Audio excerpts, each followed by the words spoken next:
Nos acompaña en el estudio Despierta Enrique Ochoa, el dirigente nacional del PRI. Muchísimas gracias por venir y muy buenos días. Carlos, muy buenos días. Lo primero que nada, por la elección en Estados Unidos. Gracias. Buen día. El dirigente nacional del PRI va a sufrir, va a emocionarse o va a festejar hoy. Bueno, vamos a estar muy pendientes durante todo el día y esperamos que todo el mundo participe de la manera más democrática y más atinada. Vamos a ver en qué termina la historia. A ver, por alusiones, ¿no? Ayer vino Ricardo Anaya, se refirió a Enrique Ochoa, el dirigente nacional del PRI.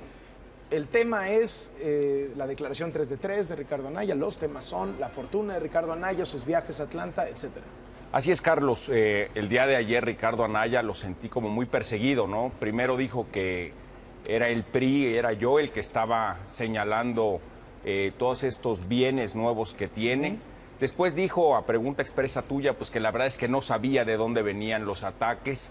Y luego hizo un reto de que se le presentaran sus contrastes. Y por eso vengo hoy. Porque la verdad es que no cuadran las propiedades que él declara con los activos que él tiene, con las cosas que ha declarado en su 3 de 3 y en su 3 de 3 Plus. De hecho, aparecen dos Ricardos Anaya. Por un lado, hay una persona que parece de clase media en sus declaraciones 3 de 3 y en su declaración 3 de 3 Plus, donde muestra que efectivamente sus hijos, su familia viven en Atlanta por un periodo de tiempo, y cuando se le pregunta en su declaración 3 de 3 Plus, cómo es que financia el hecho de que estén allá, su respuesta es: mi esposa recibe algunos apoyos de sus padres, quienes comparten el proyecto educativo de nuestros hijos. Esta declaración 3 de 3 Plus la presentó hace 6 semanas. Es decir, su respuesta a cómo pagaba por estar fuera de territorio nacional, pues era muy clara, ¿no? Sus padres sus suegros apoyaban el proyecto educativo de sus hijos. Pero cuando viene aquí a su programa, pues de repente le aparecen propiedades y cada vez que visita explica con más detalle cuál es su verdadero patrimonio, que dista mucho del patrimonio que declaró en su 3 de 3 y en su 3 de 3 Plus. Ahora nos enteramos, gracias a este programa, que es un multimillonario excéntrico que tiene bienes comerciales y un activo industrial por más de 53 millones de pesos, Carlos, que en ningún momento en su declaración 3 de 3 aparece como tal. No hay información en su 3 de 3 que verifica lo que les vino a decir aquí a su programa.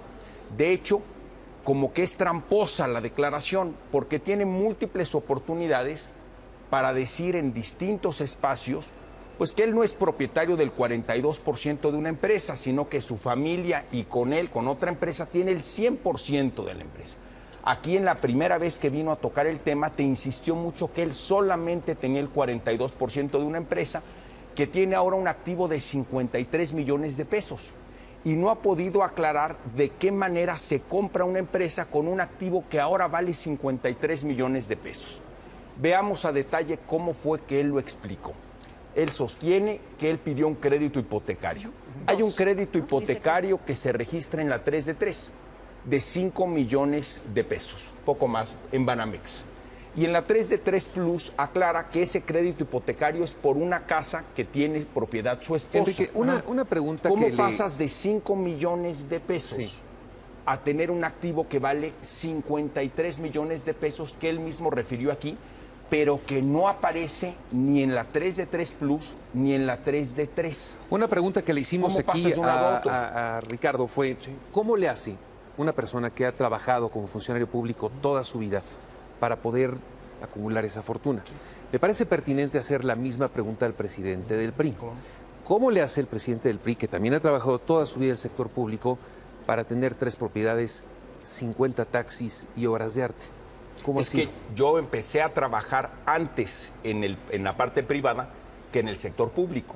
Mis activos son previos e independientes a mi vida como funcionario público y como político. Y eso sí está puntualmente acreditado, a diferencia de Ricardo Anaya, que no nos da su información en su 3 de 3, en mi 3 de 3 y en mi 3 de 3 Plus explico puntualmente mi patrimonio.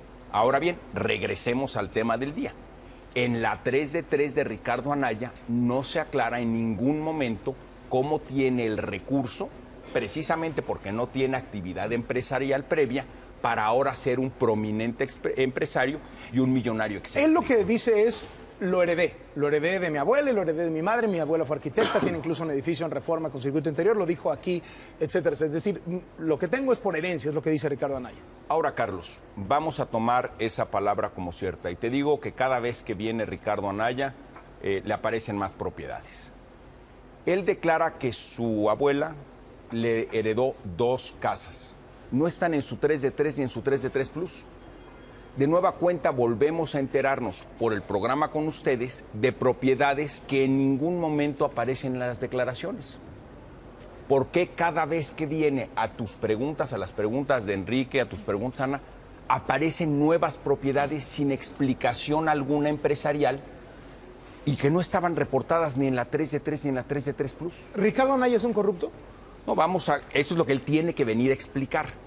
Cada vez que viene le aparecen nuevas propiedades. ¿De dónde las financia? ¿Cómo es que obtiene los recursos precisamente para tener propiedades adicionales? ¿Aceptaría Enrique Ochoa un debate con Ricardo Anaya sobre este asunto? Con todo gusto. Siempre he aceptado los debates a los que me invitan y yo creo que aquí están los datos muy claros. Además, digo, también es importante decirlo, ni Transparencia Mexicana ni el IMCO damos certificados o avales. La veracidad de la información en la 3 de 3 es responsabilidad del declarante. Esto surgió a raíz de que Ricardo Anaya vino a decir que ya le habían avalado la veracidad de su patrimonio. Pero eso no es cierto. Lo que dijo Ricardo Anaya es que está avalado, digamos, que no había habido omisiones ni en su 3 de 3 ni en su 3 de 3 Plus. Yo te diría una cosa, ahí creo que el IMCO y Transparencia Mexicana se precipitaron, los chamaquearon. ¿De qué manera en 24 horas emiten un comunicado que después hábilmente Ricardo Anaya convierte en una certificación, en un aval, y luego viene la aclaración rápidamente de Transparencia Mexicana y del IMCO para decir no avalamos patrimonio alguno? Pero quiero subrayar este punto. Lo que dicen ellos es, con base en el cuestionario que nosotros hacemos, él declaró lo que tenía que declarar. Si es cierto o es falso, eso es asunto de él, eso no lo hablamos nosotros. Hay una frontera ahí. Y eso siempre lo ha dicho Transparencia e IMCO, ¿no? Lo hicieron con Javier Duarte, con todos ustedes, etc. Es el principio de la 3 de 3. Y ahí sí permítanme hacer una reflexión sobre un tema que me preguntabas la vez pasada que estábamos aquí sobre la 3 de 3. Si un formato como el de la 3 de 3 le sirve a Andrés Manuel López Obrador para ocultar la totalidad de su patrimonio al donárselo a sus hijos poco tiempo antes, pues ese formulario no nos sirve en esta etapa de transparencia y de rendición de cuentas, quizás. Si ese mismo formulario le sirve a Ricardo Anaya para presentar un patrimonio muy distinto hace 6 semanas y hace un año que presentó su 3 de 3 y su 3 de 3 Plus, al patrimonio que efectivamente tiene y que ha revelado aquí con ustedes semana tras semana, pues entonces ese formulario no nos está sirviendo para reflejar lo que queremos en México de transparencia y rendición de cuentas. Otra pregunta de dinero. Perdón, nada más, Enrique. Y lo que creo que es muy relevante hacia adelante es que reflexionemos si Andrés Manuel y Ricardo, teniendo la oportunidad de hacer declaraciones con las observaciones correspondientes, ¿por qué no lo hicieron con toda la veracidad con la que ahora, gracias a los medios de comunicación, nos enteramos todos los mexicanos de cuál es su efectivo patrimonio, Carlos? Porque aquí hay un punto bien importante, es este. Entre lo que Ricardo Anaya señaló en su oportunidad, donde tuvo ante los mexicanos la posibilidad de transparentar todo lo que aquí ha presentado con ustedes, no lo hizo. Lo que hizo fue presentarse como una persona de clase media que recibe apoyo de sus padres y de sus suegros, y ahora sabemos que es un multimillonario excéntrico que tiene múltiples propiedades en distintos espacios y que además acaba de vender, a partir de una hipoteca de 5 millones de pesos, un bien por 53 millones de pesos. A ver, Enrique, déjame preguntarte. Allá aclaró que había que pagar impuestos, había que pagar el crédito, en fin, no estamos hablando de que Y si tú ves que es 5 millones de hipoteca sobre una cantidad de 53 menos impuestos, queda un amplio margen. Y te pregunto, ¿cómo pasa de hacer una inversión de 5 millones en una hipoteca a tener un bien que vende en el mercado a 53 millones? A ver, Enrique, no vale la pena preguntar por qué subió tanto de valor. Ochoa, con el 1.200.000 pesos que recibiste de CFE como liquidación después de que renuncias, ¿lo regresaste a CFE o te lo quedaste? Es un finiquito que yo recibí conforme a la normatividad. A pesar de que 15 renunciaste. años. 2 años Sí. y medio de Ahora, trabajo. es que la normatividad de la Comisión Federal de Electricidad marca una separación. Esto lo hace, y esto es importante aclararlo, la institución cuando yo ya no soy director. Es decir, yo ya estoy haciendo el recorrido por 32 entidades federativas y el personal de la Comisión Federal de Electricidad hace el cálculo, como lo hicieron con los últimos 4 directores generales, en función de la normatividad vigente. Esa normatividad es la que arroja, con los cálculos actualmente establecidos en la norma, por los días que trabajé en la empresa, un finiquito. Es el finiquito que a mí me corresponde y que está establecido en la ley. Enrique Ochoa, ¿cuál es la historia del dinero del propio Enrique Ochoa? ¿Enrique Ochoa es un hombre rico también? Bueno, mira, la platico. ¿Obras de es arte, algo- taxis? Sí, cómo no. Cuando yo pues, estaba en la universidad, ahí en el ITAM y en la UNAM, empecé a invertir en taxis. Primero tuve 3, luego tuve 6, luego tuve 9 y así seguí con qué invirtiendo. Empezaba yo con las cosas que iba yo ganando en mis salarios y demás. Pero el monto donde yo paso al siguiente nivel en la inversión de los taxis viene del 98 en adelante, porque ahí fallece mi papá. Y como lo he declarado en múltiples medios de comunicación, incluso en mi 3 de 3 Plus, nosotros recibimos, mis hermanos y yo, el seguro de vida que tenía mi padre y en consecuencia yo decidí invertir mi dinero en taxis y reinvertirlo a lo largo del tiempo.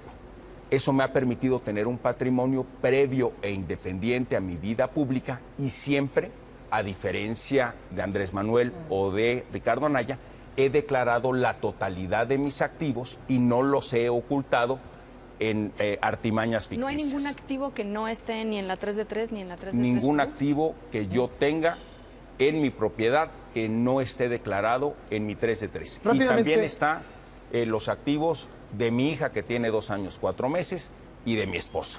Enrique Ochoa, 2 temas rápidos. Bueno, un tema en realidad. Parece que el PRI trae una controversia. Tienen que mañana definirse en comisiones sobre la ley de matrimonios igualitarios. Por un lado tienen la iniciativa que presenta el presidente Peña Nieto y el dictamen, dicen, no trae ni una coma de diferencia. Textual, lo quieren votar.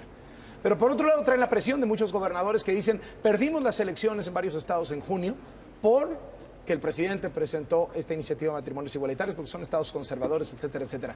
¿Cómo va a votar el PRI mañana? Es un dilema distinto, perdóname, Carlos, que te diga. Por un lado, por supuesto que hay derechos que defender y que ha señalado ya el Poder Judicial, y por otro lado, la Corte Interamericana de Derechos Humanos ya ha hecho pronunciamientos al respecto. Por otro lado, también es un tema, como muchos temas de esta naturaleza, que han dividido a la sociedad. No es una cuestión de presión política de distintos funcionarios, es una cuestión que tiene que ver. Seguimos valorando cuáles son los 2 elementos que están. ¿Van a votar todos juntos? Y lo que estamos buscando es generar un elemento de unidad nacional. Eso es lo que vamos a tener una posición. Así es. Y una cuestión de unidad nacional entre los mexicanos, porque el tema ha generado divisiones y tenemos que darle pronosticar. la espalda a la iniciativa del presidente Peña? Bueno, sí, el presidente de la República ha mandado múltiples iniciativas y el Congreso de la Unión tiene la responsabilidad de analizarlas, discutirlas, modificarlas o, en su caso, rechazarlas. Por eso es importante el proceso legislativo donde se discute, por supuesto, la viabilidad de una propuesta. Muy bien, Enrique Ochoa, gracias por venir y muy buenos días. A ustedes. El dirigente nacional del PRI, que ya aceptó debatir con Ricardo Anaya, a ver si Ricardo Anaya quiere también venir a debatir sobre este tema de la 3 de 3, la transparencia y la corrupción.